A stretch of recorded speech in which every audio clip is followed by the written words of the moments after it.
اعوذ باللہ من الشیطان الرجیم بسم اللہ الرحمن الرحیم۔ آج سورہ نمل کو پڑھنے کا طریقہ کار، اس کو پڑھنے سے کیا کیا فوائد حاصل ہوں گے، وہ سارے وظائف آپ کے ساتھ شیئر کیے جائیں گے۔ کیسے پڑھنا ہے، کس طریقے سے پڑھنا ہے، تو آپ کو کس مقصد کے لیے یہ فائدہ دے گی۔ ویسے تو قرآن مجید کے ہر حرف میں شفا ہے، لیکن سورہ نمل جو ہے اسے آپ کس طریقے سے کسی خاص مقصد کے لیے پڑھ سکتے ہیں، وہ آج آپ کے ساتھ بیان کیا جائے گا۔ سب سے پہلے تو میں سورہ نمل کا تعارف کرواؤں گی آپ کے ساتھ۔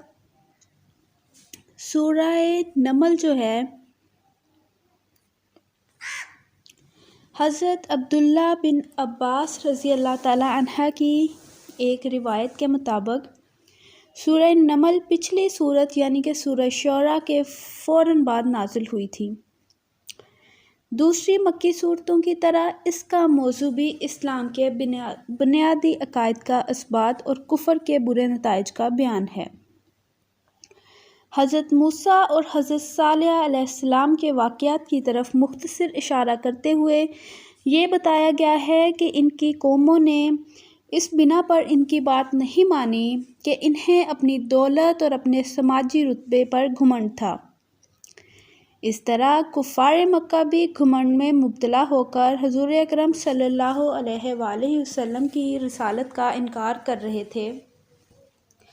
دوسری طرف حضرت سلیمان علیہ السلام کو اللہ تعالیٰ نے ہر طرح کی دولت اور بے مثال بادشاہت سے نوازا تھا، لیکن یہ دولت اور بادشاہت ان کے لیے اللہ تعالیٰ کے احکامات پر عمل کرنے سے مانع نہیں ہوئی۔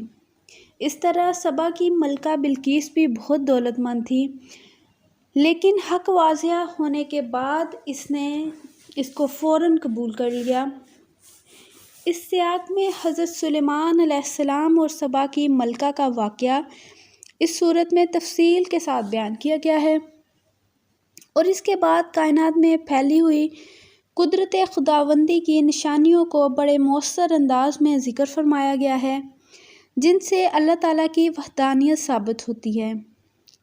نمل کے معنی عربی میں چونٹی کے ہیں، اور چونکہ اس سورت کی آیت نمبر 18 میں حضرت سلیمان علیہ السلام کا یہ واقعہ بیان کیا گیا ہے کہ وہ چونٹیوں کی وادی کے پاس سے گزرے تھے، اس لیے اس کا نام سورہ نمل رکھا گیا۔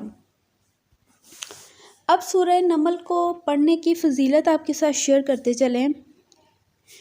تو اس کی سب سے جو خاص فضیلت ہے وہ یہ ہے کہ اگر کسی کی کوئی حاجت ہو، کوئی غرض ہو، وہ پوری کروانا چاہ رہا ہو، تو اس کے لیے آپ سورہ نمل کی تلاوت کر سکتے ہیں۔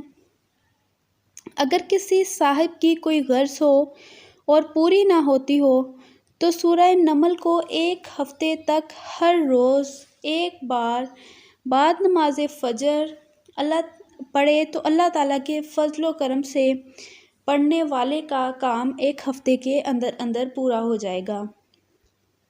تو یہ تو تھی سورہ نمل کی فضیلت کہ آپ اس سے کیسے اپنی حاجتیں اللہ تعالیٰ سے پوری کروا سکتے ہیں۔ آپ کی کوئی بھی ضرورت ہو، کوئی بھی حاجت ہو، کوئی بھی رکا ہوا کام ہو، تو آپ یقین کامل کے ساتھ سورہ نمل کی تلاوت فرمائیں اور پھر اپنے مقصد کی دعا کریں، تو انشاءاللہ تعالیٰ آپ کی مراد ضرور پوری ہوگی۔ باقی صورتوں پہ بھی میری ویڈیوز ہیں، ان سے مستفید ہونے کے لیے چینل وزٹ کریں، اور میری کاوش پسند آئی ہو تو ویڈیو لائک کر کے چینل ضرور سبسکرائب کر لیجئے گا۔ جزاک اللہ۔